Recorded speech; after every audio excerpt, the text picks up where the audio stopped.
ದಿನಾಂಕ ಜೂನ್ 27, 2024 ರಂದು ಶ್ರೀ ಕ್ಷೇತ್ರ ಧರ್ಮಸ್ಥಳ ಗ್ರಾಮಾಭಿವೃದ್ಧಿ ಯೋಜನೆ ಶಿಗ್ಗಾಂವ್, ಸವಣೂರ ವ್ಯಾಪ್ತಿಯ ಸವಣೂರ ತಾಲ್ಲೂಕಿನ ಕಡಕೋಳ ವಲಯದ ಜಲ್ಲಾಪುರ ಗ್ರಾಮದಲ್ಲಿ ಸಿರಿಧಾನ್ಯ ಬೇಸಾಯ ಮತ್ತು ಮಾರುಕಟ್ಟೆ ಬಗ್ಗೆ ಕೃಷಿ ತರಬೇತಿಯನ್ನು ಹಮ್ಮಿಕೊಂಡಿದ್ದು, ಈ ಸಂದರ್ಭದಲ್ಲಿ ಧಾರವಾಡ ಸಿರಿಧಾನ್ಯ ವಿಭಾಗದ ಮೇಲ್ವಿಚಾರಕರಾದ ಶ್ರೀ ಮಂಜುನಾಥ್ ರವರು ಸಿರಿಧಾನ್ಯದಲ್ಲಿರುವ ಆರೋಗ್ಯವರ್ಧಕ ಗುಣಗಳ ಬಗ್ಗೆ ಮತ್ತು ಸಿರಿಧಾನ್ಯಗಳನ್ನು ದಿನನಿತ್ಯ ಆಹಾರವಾಗಿ ಉಪಯೋಗಿಸುವ ಬಗ್ಗೆ ಮಾತನಾಡಿ ಸಿರಿಧಾನ್ಯಗಳ ಮಾರುಕಟ್ಟೆ ಬಗ್ಗೆ ಮಾಹಿತಿಯನ್ನು ನೀಡಿದರು. ಈ ಸಂದರ್ಭದಲ್ಲಿ ಕಾರ್ಯಕ್ರಮದ ಅಧ್ಯಕ್ಷತೆಯನ್ನು ಒಕ್ಕೂಟದ ಅಧ್ಯಕ್ಷರಾದ ಶ್ರೀ ಮಂಜುನಾಥ್ ರವರು ಅಧ್ಯಕ್ಷತೆ ವಹಿಸಿದ್ದರು.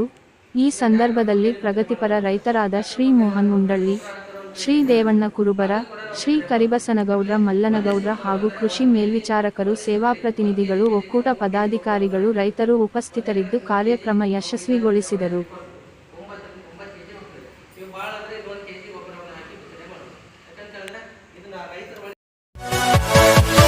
Yeah.